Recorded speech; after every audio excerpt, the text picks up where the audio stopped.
네, 안녕하세요. 라이브 카운팅입니다. 5월 4일 비트코인 차트 분석 시작하겠습니다. 지난 영상과 마찬가지로 카운팅을 이어서 연결을 해보면서 파동의 경로, 즉 방향성이죠. 방향성이 어떤 식으로 나올지를 좀 공격적으로 분석을 해볼게요. 자, 일단 지난 영상이 이때였습니다. 이때 제가 분석했던 내용이 뭐냐면 바로 직전 고점이 97.1이었나요? 이 고점이 아니다. 얘는 다시 한번 상승 파동이 나와서 이 파동을 끝내러 올라갈 거다라고 분석을 했습니다. 자, 실제로 파동은 상승 파동이 나왔고요. 이 올라가는 파동의 범위를 이 박스를 찌를지는 몰라도 이 빨간 박스를 보고 있다. 이 빨간 박스가 되게 좁아요. 0.2% 정도밖에, 0.2%도 안 됩니다. 피보나치 비율도 없는 구간이에요. 자, 어쨌든 이 구간에서 숏이 나올 거라고 봤고 정확하게 지금 3%가 훨씬 넘는 숏이 나왔죠. 내려가는 파동은 연장 플랫으로 내려가고 있고요. 이 C파동의 내부 파동은 터미널 임펄스로 내려가고 있습니다. 자, 이 터미널 임펄스가 마감이 되게 되면 다시 상승이 나올 거라고 보고는 있는데 최소한 되돌림이라도 나옵니다. 그래서 매매 전략을 어떻게 가져갈지 한번 설명을 쉽게 드려볼게요. 그 전에 그리고 여기를 만날 필요가 없는데 제가 지난 영상에서 모니터가 이렇게 잘려 있었어요. 화면 뷰가 이 구간이다 보니까 얘가 고점인 줄 알았습니다. 전혀 아니거든요. 얘는 내려가는 터미널 파동이기 때문에 이렇게 페어링이 내려가는 방향이 이렇게 페어링이 됩니다. 하나의 파동이. 얘는 중간 고점이에요. 중간 고점. X 고점인 거죠. 얘를 만날 필요가 없습니다. 직전 고점이 얘예요. 정정하겠습니다. 이거는. 자, 실제로 얘를 만나러 내려올 거다. 근데 94751까지 떨어질 것도 체킹해야 된다. 이렇게 분석을 했죠. 자, 그럼 매매 전략을 어떻게 해야 되냐? 당연히 저는 여기서 숏을 탔고 이 구간까지 떨어졌습니다. 원했던 지점까지 떨어졌어요. 그럼 부분 익절 하는 게 맞습니다. 왜냐하면 이 파동이 다시 올라가도 이상할 게 없어요.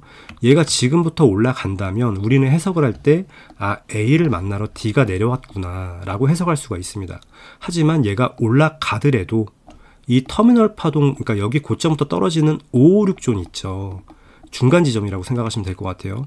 이 중간 지점에서 하락 파동이 다시 내려갈 수 있는 가능성을 체킹해야 돼요. 롱을 타신 분들은 개인의 선택이겠지만, 왜냐하면 만났으니까 최소 조건은 되죠.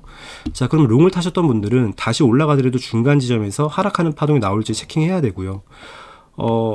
어차피 이 구간에서 부분 익절을 들어가는 게 맞는 구간이니까 얘는 그냥 올라가더라도 이 구간은 수익으로 가져갈 수가 있었어요. 그죠? 자, 그러면 얘가 그냥 올라가 버리면 가능성은 낮다라고 보지만 그냥 올라가게 되면 다시 한번 얘를 이 파동으로 타겟팅을 할 수밖에 없어요. 저희는. 왜냐하면 얘를 만나고 올라간 거니까 경로가 A, B, C, D이기 때문에 이 파동에 대한 타겟팅을 이 박스처럼 해서 이 박스에서는 숏을 이제 부분 익절을 한다든가 숏을 진입을 해야 되는 구간이 나올 겁니다.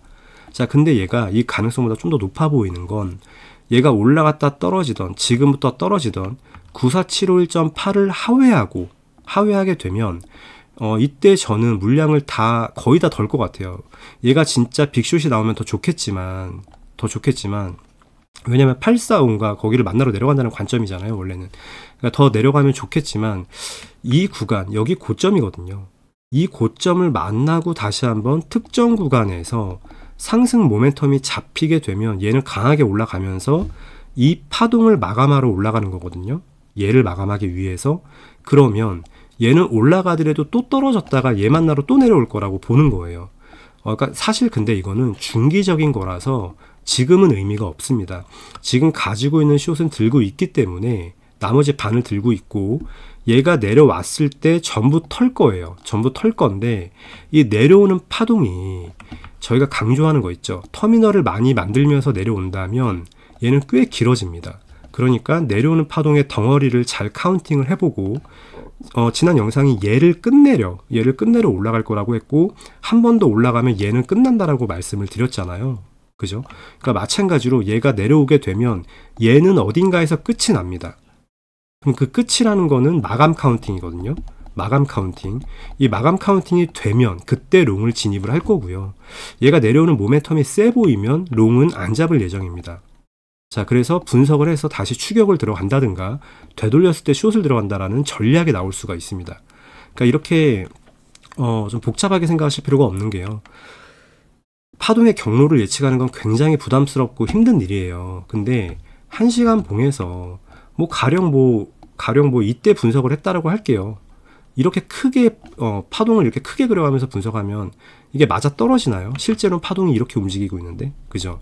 여기서도 수익을 내기 위한 전략을 세우려면 이렇게 횡보하는 것 같지만 위아래 많이 흔드는 거거든요. 살펴보면 이 구간에서 하루에서 일주일 동안 매매를 어떻게 할지 전략을 세우고 싶다면 반드시 이런 경로를 예측을 해야 되고, 그거는 엘리엇 파동만 알려주는 방향성입니다.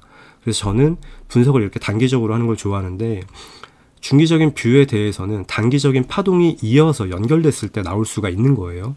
자, 그래서 어쨌든 지금 얘기했던 거, 두 번째로 얘기했던 건 좀 복잡하니까 그거는 그때 가서 얘기를 하는 게 맞습니다. 일단 얘를 하회하고 내려갔을 때 상승이 나온다면 이때 우리는 박스 치고 박스 쳐가지고 다시 숏을 타겟팅하면 되는 거거든요. 그리고 나서 얘를 또 만나고 또 올라간다라는 거는 복잡하니까 지금 얘기하지 않겠습니다.